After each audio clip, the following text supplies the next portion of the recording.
All right, this is our third and final episode of our first picky eating series. And so far, we have talked about my son's experience from going from super picky eater to real foodie, and all the things that that means, and the 5-step plan that I used and that I use for so many families. So if you missed the first episode in the series, make sure that you go back and listen there. And then the last episode, we dove into the 5 reasons that kids don't eat. When they're really picky, when they only have a handful of foods, when meal times feel stressful, one or several of these things are often lying beneath the surface, and addressing them is a key step, the third step, actually, in my 5-step plan. And really, the reason I say 5 steps, well, it is 5 steps, but it's because it allows us to just take one little step at a time. Now, truth be told, I am jumping ahead a couple of steps in today's episode when I share with you the picky eater approved chicken nugget recipe. And listen, this comes with a few caveats. And I want you to know that I do not think that there is any special recipe for every single kid. Oh my gosh, if there was one, this would be it. Because not only did this help my son learn to ultimately eat chicken without any breading, but it ultimately got him onto all different types of food. And so I often refer to this as a gateway food because it's a gateway to kids feeling safe and secure with a wider variety of foods. So I want to share why this recipe works and why it works so that you can apply it to other foods in your rotation and the things that you cook and the things that you make, whether you're cooking from scratch or you're looking for easy finds in the grocery store. This will be so beneficial for you to understand why this recipe is so darn effective for even the most picky of eaters.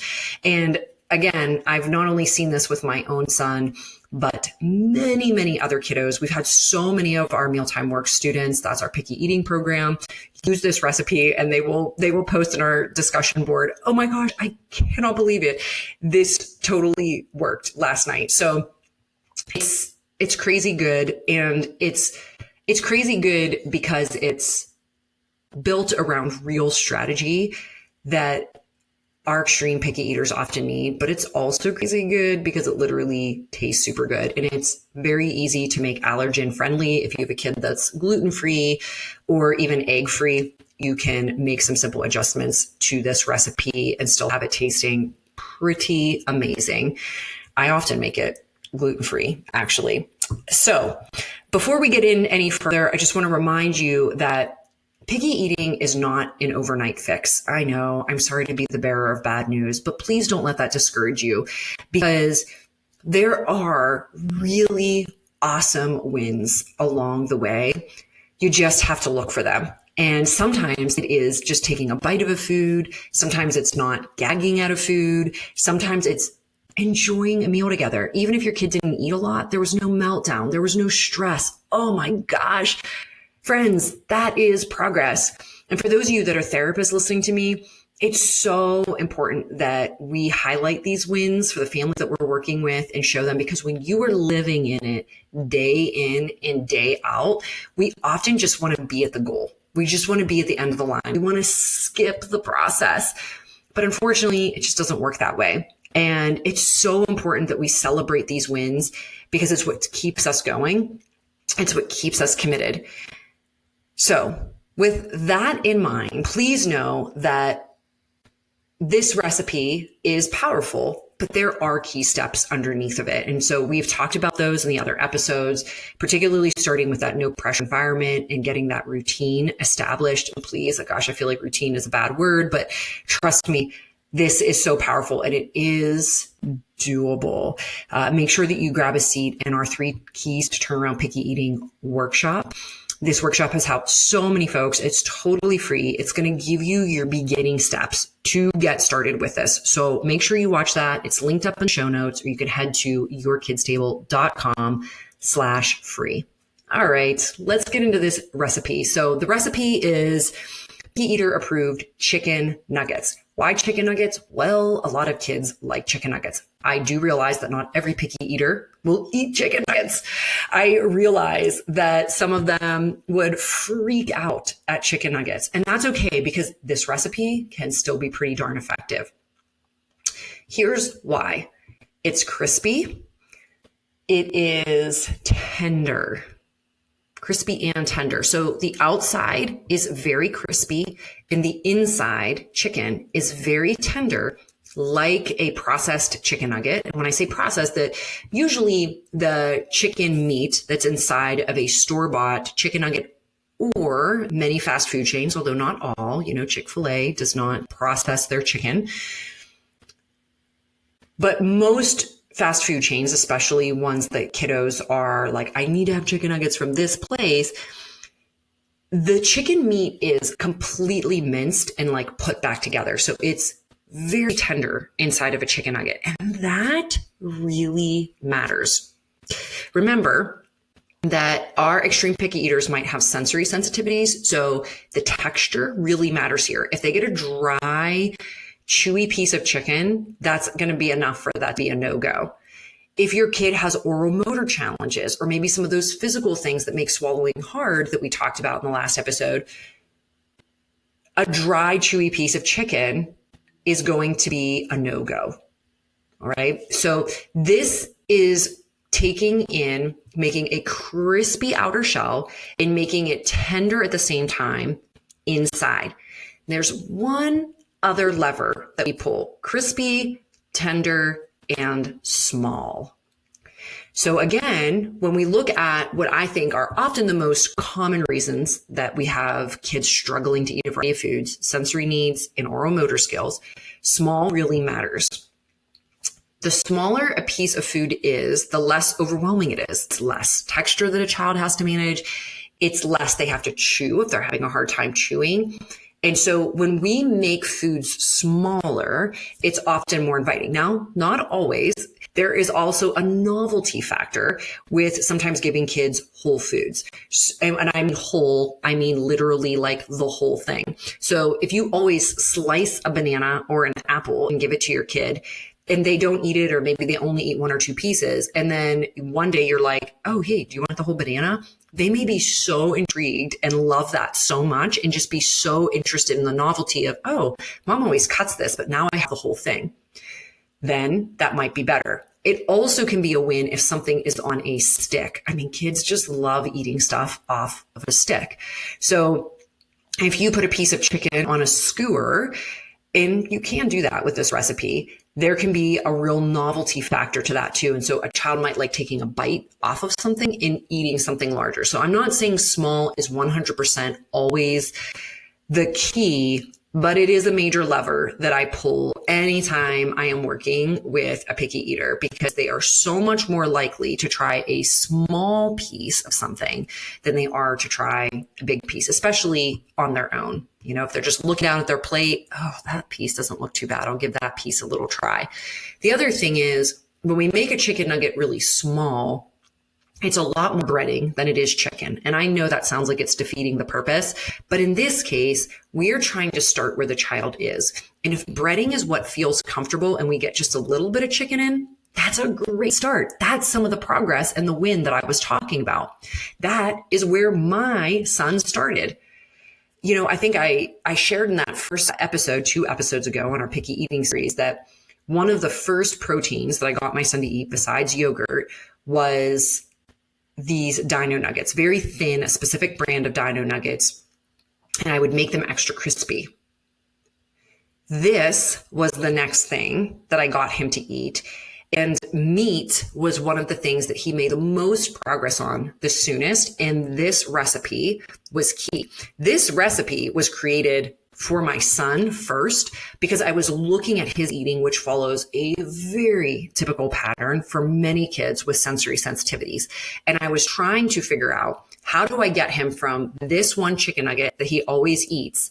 And I was building a bridge, which is one of our core strategies we use in step 4 when we're working on expanding varieties. Remember the step 4, how do I get him over here to actually just eating chicken so that I can just cook chicken like I normally would, and he will eat it with the rest of the family.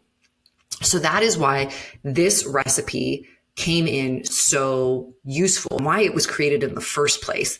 And it worked so well that, we shared it on yourkidstable.com. And if you're listening to this podcast, you will find this entire recipe below this episode. You can click through the link in the show notes if you're on Spotify or Apple or listening wherever, and get the full recipe on our site as well. But I'm going to walk us through it, okay? Because there's a couple of key steps. So what you're going to do to make this recipe, you're actually going to make your own chicken nuggets, is you are going to get chicken breasts or chicken cutlets if you want to save a step, or potentially even chicken tenders. I tend to always just get the chicken breast and I slice it thin. So like I butterfly it open and cut it open again, which is what the cutlet basically is. So if you'd rather just skip this step, we just want a very thin piece of chicken to start with. Because if we take a chicken breast and we cut the thick part of that chicken breast, it is thick. That is a lot of texture that can be pretty dry and overwhelming. So we want to make that thin, right? That's step number one. Number two, you're going to have your raw chicken. It's going to be thin. And then I want you to take a sheet of plastic wrap and lay it on top of your chicken, and take a meat tenderizer and beat it. Now, I usually will salt and pepper first, but again, you might want to skip pepper. Some kids are very sensitive to pepper, so you could just lightly salt it. Salt is a good thing. It brings out the flavor. Most kids are going to want at least a little bit of salt on there just to make that flavor a little appetizing. And then you're going to beat that chicken until it gets nice and tender. Don't beat it to the point where it's ripping apart, but this step is key. It's called a meat tenderizer for a reason. And when you are beating that chicken on top of the saran wrap, you are actually making this chicken really tender. And this is what is such a key step. So now that you have your tenderized meat, you have hammered that meat down a little bit, then you're going to cut it into pieces. And I do like to make a variety of pieces. Hopefully you're making this recipe for your entire family. So you want to make some bigger pieces. Maybe you do make a whole strip. Maybe you make some that are kind of more of a traditional chicken nugget size. But then I want you to make sure that you cut some of the pieces of chicken into as small as a quarter. That's a pretty small piece of chicken. But I want you to have at least a handful of those. Like I would say 3 or 4, maybe even 5 pieces that are about the size of a coin, a quarter, a large coin. Okay, so now you have your meat all cut up. You're going to set up 2 bowls, and we'll talk about that allergen-friendly swap-ins in a minute. You're going to have 1 bowl full of flour, maybe like half a cup, depending on how much chicken you've made. I know I'm not giving you ratios right now. I mean, you really can make as much chicken as you want. If you would say you take 2 chicken breasts, you would probably put a half a cup, maybe a third a cup of flour in. Again, I will salt and pepper. Now, remember, my kid really likes a lot of bold flavors. So he loves garlic. So I would put garlic powder in there. I would put salt. I would put pepper. But if you have a bland taster, then I would just stick with a little bit of salt in your flour. Then you're going to take another bowl. Let's just say we're sticking with our 2 chicken breasts, and you're going to put in egg, and you're going to beat it. Now, I know that I used flour and not breadcrumbs. You absolutely can experiment with breadcrumbs. I like the texture of both, and they're different. So think about what your kid is typically eating and what they've been exposed to. It might be better to go with breadcrumbs for this. You also can swap in almond flour. My kiddo ate that pretty soon after and had no idea. I think we made it with breadcrumbs the first time. We tried flour. It was a pretty easy swap. And again, he had made a lot of progress. We were kind of following all of our foundational principles on like a regular basis. Again, remember, we had some regressions and setbacks and times that we didn't do the things, and that's okay. But for the most part, the wider picture, we were doing those things. And so by the time I'm introducing this recipe, he's pretty like, okay, that tastes good. I'm comfortable. Oh, mom, change that a little bit. I'm comfortable with that now. I know you might be listening to this and your kid might not be ready for that. You might not be able to just swap this in between breadcrumbs and flour and almond flour. That's okay. Start with which one your kid you think will gravitate towards the most. All right. Then I'm also going to set up a saute pan on my stove top, and I'm going to put a tablespoon or two of butter in or some olive oil. I'm going to get that hot, and I'm going to dip my chicken into the flour, and then I'm going to dip it into the egg. And if I want to, or I'm sorry, I did that backwards. I'm going to dip it into the egg and then the flour. And remember, you're going to make sure that you beat your egg. I'm going to dip it again if I want double breading and for it to be extra crispy, which I did do for my son. I actually just had somebody tell me recently, a friend of mine who has a kiddo in her life that she's a really picky eater, and she's overwhelmed with kind of buying all of the name brand things or brand specific things that he has to eat. And she's really just wanting to, she loves cooking. And she's like, I want to be able to cook for him. What can I make? And so, of course, I sent her this recipe, and I thought, I actually know this kiddo. He's been in my home, and I'm thinking, okay, that's probably going to take a couple of times before he eats it. But again, remember, it's progress. If he sees it and doesn't flip out about it, if he's interested, maybe he picks it up, maybe he tries a little nibble, maybe he smells it. All of that would have been progress. But no, this recipe, again, does seem to work some magic because there's so many levers that we have pulled to make a kid look at and for it to immediately look good. He ate it. And ironically, he asked for the biggest piece on the plate. So he was really intrigued by the larger pieces, and he really wanted to try that big piece. So again, like I said, you never know with kids and what they're kind of be interested in, which is why it can be good to have a variety. It also leaves a point for a child to have a choice. So there are things with eating that are our job as the parents. It's our job as the parent or caregiver to decide when a child is eating, where a child is eating, meaning they're sitting at the table, we're eating together. It's not the child's choice. I want to go eat over here. It's, hey, we're going to eat here. And I know that might be where some kids are for a whole variety of reasons. They might really struggle to see other people eating and hear other people eating. They might not be used to that routine. So there's no judgments on that. These are steps. That's a step I would be working towards in small ways. If your child is like, yeah, he's not going to let me be in control of that, or she's not going to let me do that. That's okay. But ideally, and what we want to be working towards is that the parent caregiver is responsible for those decisions around what a child is eating, when and where they are eating. But it's so helpful when we can give a child a choice, because we also want them to have some of everything at that meal on their plate, even if it's a small amount, even if they don't eat it.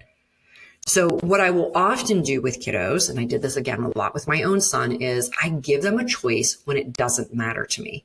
But it gives them a sense of empowerment. It gives them a sense of control.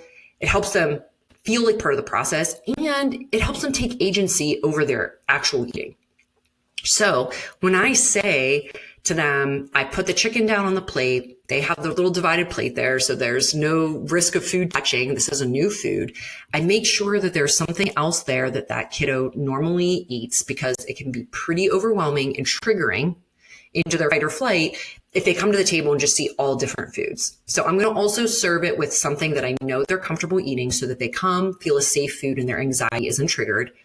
And I'm going to give them the option to pick what piece they want. Oh, what piece do you want? There's some here that are the size of a coin. There are some long strips. Which piece would you like to put on your plate? Not which place would you like to eat? Which piece would you like to eat? It's which piece would you like to take? So I'm giving them a sense of control. This is automatically going to create a level of interest for them. So most kids are going to take the little piece. And I'm doing this while we are sitting down. I'm also not asking, do you want a piece, and giving them a chance to say no, because that's going to put us down a path I really don't want to be on. So in this case, I'm saying, oh, which piece would you like? And if you don't want to serve family style, it might also be beneficial if you feel like this is going to be a tension point for your child. That could happen. A kid could still push back. I don't want any piece. Well, if you think that that's going to happen, it's okay to go ahead, let them see you cooking it. Tell them it's totally optional if they try it or not. But it's going to be on their plate, or maybe it's on a plate next to their plate so that they feel comfortable as a first step that we can be celebrating. If they aren't okay with kind of deciding what they're going to take, then just take a small piece and have it already set there. All right. Now, I skipped a step a little bit in this recipe, which is once you have your breading, you can single or double it. So if you want a lot of breading on, you're basically going to dip it in the egg, dip it in your breadcrumbs or flour, dip it in the egg again, dip it in the breadcrumbs or flour again. And then you're going to put it in the pan with the hot butter and you're going to saute it, especially for one of these little pieces. This is going to just take a couple of minutes on each side. Once it's lightly browned, or to your child's desired crisp, pretty crispy for my son the first time, then I just take them and put them on a plate and with a paper towel so that they are able to kind of drain off, get crispy. I don't want to cover them with a lid or like put them in a container to kind of keep them warm because they will get soggy from the steam.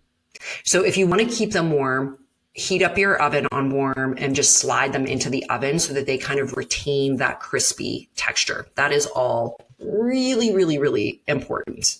Okay. So after you saute them, you have them and keeping them warm and crispy, then it's time to serve. That is how simple this recipe is. Now, I know that might be a couple of extra steps. So this is not something that you need to make every single day, of course. But if it's something that you are working on, specifically getting your child to eat meat, specifically getting your child to get off of, or I shouldn't say off, but being able to eat a wider variety of chicken nuggets. Of course, experimenting with different brands can be good too, but there is a lot of variability between brands of chicken nuggets. This gives you some sense of control of making this. And it's also something that the family is widely going to like and eat. So I would make this, if you're wanting to really work on it, once a week, every other week. Otherwise, it can be just something you try, put in your rotation occasionally when you have the bandwidth for it. But this is a super gateway powerhouse recipe that truly everyone in your family will enjoy. Now, real quick, I did mention one allergen-friendly option, and that was the almond meal. If your kid is allergic to nuts, this totally works with cassava flour. Again, the texture is going to be different with different types of breadings. If your child has an egg allergy, you can either use an egg substitute there, or you can just skip the egg and just use flour because the flour will stick to chicken, and try that. It might be a bigger step if they're used to the breading of the chicken nugget, but if your child is just kind of a crispy eater, like my son first just wanted to eat snack foods. He wasn't even eating any protein. I got him onto the dino nuggets first because they were so thin and crispy, but I could have started with this recipe. It was later that I brought this recipe in that ultimately led to him eating grilled chicken and then eating different types of like pork roast. And that led to eating different types of beef. So these foods all chained together, one link at a time, building from one thing he was comfortable with to the next thing he was comfortable with. And again, I have seen this recipe just be so enormously effective. So I hope that you give it a try. And if you do, let us know. I would love to hear how it went. And just remember, your kid doesn't immediately accept and devour this food the first time you make it. That doesn't mean it's not worth trying again. They might need a couple of repetitions. Try to head into making this as thinking that, wow, I'm going to make this recipe for my family tonight. It's going to be really delicious. And whatever my kiddo does with this, my picky eater, it's going to be a great step. It's just going to be a great step. And if it doesn't go well, it's okay. There are hard days and your kiddo might be tired. They may be struggling with anxiety from other things, and it might just need tried another day. You also can reserve this if you save some in the fridge, put it in some containers for leftovers. You can bring it and put it into the broiler, stick it into an air fryer, and just kind of reheat that. It might not go as well. And sometimes picky eaters can be really picky about this, reheating thing, because the food does taste a little bit different. But if they didn't try it the first time and you have some leftovers, it's definitely a good option to go ahead and try to serve that again. All right, you guys, I think we're going to wrap up our picky eating series here. But again, I cannot impress enough upon you to get inside of our free workshop. Now is such a good time to take a listen and just start implementing these steps into your normal daily life. If you want to go deeper, if you want support, we have our entire Mealtime Works program for the therapist listening. That's 10 credits, continuing education credits that are AOTA approved. For those of you that are parents, you can take that course independently, or you can get it as part with the Connection Hive and get a ton of support from me with monthly support calls and a discussion board. So there are a couple of options you have for getting inside if you're like, I need the help and I need all the 5 steps in detail. But truly, I highly, highly recommend getting started with our free workshop at yourkidstable.com/free. That's 3 keys to turn picky eating around. And you'll get some concrete steps you can start taking today. That link and the recipe and everything else that I mentioned will be in the show notes below. So make sure that you check those out. We'll be taking a little hiatus for summer over the next month, but we will be back in early July. So stay tuned and enjoy your summer. See you soon.